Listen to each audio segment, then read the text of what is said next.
across all the strains. Then to track the geographic and temporal patterns of the strain distribution across the global. The advantage of this technique is basically it is standardized and it is comparable across all the laboratories. The other advantage of this technique is it is useful for the constructing phylogenetic trees, so that you can compare with the other strains also. So application of that particular technique is in case of meliodosis research. It is being used for the identifying hyperendemic regions or clusters of specific sequence types in environmental and clinical isolates of Burkholderia pseudomyeli.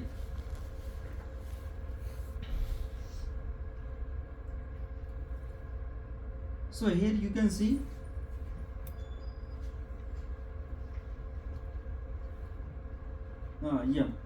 you can see on the left side there are three types of strains: strain 1, strain B and strain C, three strains. And on the basis of loci you can see the difference. We are having the 6 to 8 housekeeping gene. Here is okay. So on the basis of locus presence we can differentiate. That's why it is being used for the characterization of these organisms. Second technique is single nucleotide polymorphism.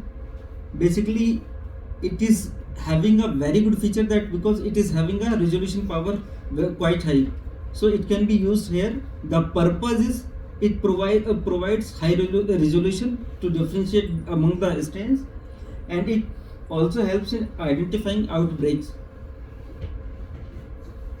So if you want to track the outbreaks, you can perform the single nucleotide polymorphism. It is easy to perform in the particular laboratory. It is not required any such kind of infrastructure. So it is PCR based only. So third one is whole genome sequencing. So whole genome sequencing, the basic, first of all I would like to tell the drawbacks of whole genome sequencing. Actually we cannot perform everywhere whole genome sequencing because it required the infrastructure a lot. It is required a dedicated laboratory, a skilled person, and after getting the data you have to know how to handle the data of whole genome sequencing analysis. But the advantage of that particular technique is it is having the highest resolution for epidemiological studies. It enables comparative genomics because you are having a database by which you can compare your particular strain and you can find it out it is novel or it is ancient. So basically application of meliodosis research to identify adaptive mechanism of Burkholderia pseudomyeli to environmental stress. It is also being used for defining clonal relationship between geographically distinct strains. So here you can see the endemic regions of meliodosis and prominent sequence types. So the characterization is totally based on the ITS. ITS basically internal transcript special sequences. So you can see here the larger the circle, the number of samples are much more. So the study what was conducted by the Lingori from the Thailand in 2011, and they told that on the basis of ITS type, so mainly CE and E types strains are prevalent in that particular area. So when we are comparing the region wise the prevalence of the sequence types, then you can see in Southeast Asia, then ST36, ST stands for sequence type 36, ST70 and ST132. So in every year, Southeast Asia, Northern Australia, South Asia, Africa and South Africa, you can see the predominant sequence types which are showing that as you are going to the particular area, the different kind of sequence type are prevalent. So this figure is slightly not clear. So the study was published in 2024 from Thailand. So this is basically a burst analysis and it is showing the relationship between the environmental isolates human isolates and the isolates from the health. So you can see green color isolates are from the humans. The blue color isolates which is seeing here are the animal isolates, and red color or 2 or 3 patches are seen. These are the environmental, the source of isolates is environment. So these are showing the relationship between the strains. If the thickness of the line is much more, then it is showing that they are more closer. If the line thickness is lesser, then it is showing that they are lesser closer.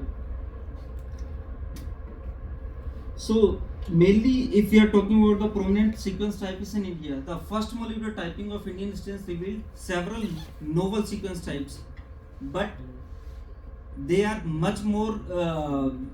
If you are comparing with the other countries, strains like Thailand, Kenya, and China, they are similar.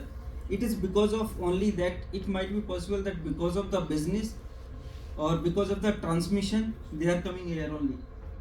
So a study of 32 clinical isolates from India, which was conducted by the Jitendra et al. In 2018, they showed that sequence type 1368 was more prevalent, and around 93.7% cases was having the novel allele.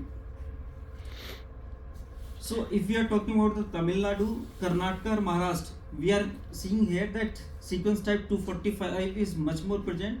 In case of Kerala and neighboring areas, sequence type 246 is more prevalent, and in case of Odisha or West Bengal, sequence type 422. In case of Assam, it is ST555 is more present. So by seeing this, we can see that in a particular endemic area, very different kind of sequence type is present.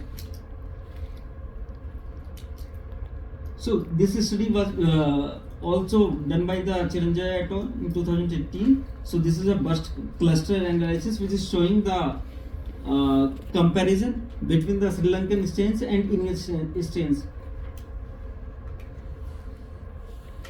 So after seeing this, because Ayush sir is the PI of the project, so we have also started the sequencing work here also. So the methodology of our work was like that only. We took the isolates, we extract the DNA, then we perform the quality check of the DNA, then we will go for the DNA library preparation, then pooling of the library, then we go for the template generation or sequencing, and we analyze the data. So on the analysis of the data, that we found that these sequence types ST1555, ST1427, ST43, these sequence type already reported in the south also. So here, because the drawback of our study is that we did sequencing only for the 6 isolates. So in future we are going to perform more and more sequencing of more isolates. Then we can say that this kind of is there any kind of novel strains are there or not. So on that study we can tell only. So right now we are having these sequence types which are more prevalent in south also. So by doing this study, what were our observations? Sequence types show a strong regional distribution which is reflecting the localized environmental reservoirs. Then despite favorable condition of Burkholderia pseudomyelin, in many Indian regions, limited surveillance and awareness have resulted in underrepresentation in global sets. So this is the main drawback. And with increasing surveillance, novel sequence types are expected to be identified as environmental and clinical sampling expands. So research gaps and future directions can be done. So we can improve the surveillance, which will enhance our database. We can also contribute our strains into the international databases, so we can report it, and we can also correlate the multiple studies, since we are doing work in silos, but in a collaborative manner. When we will perform the study, then we can also share the data, and we can say that this kind of strains are also circulating here and there. Any question if you are?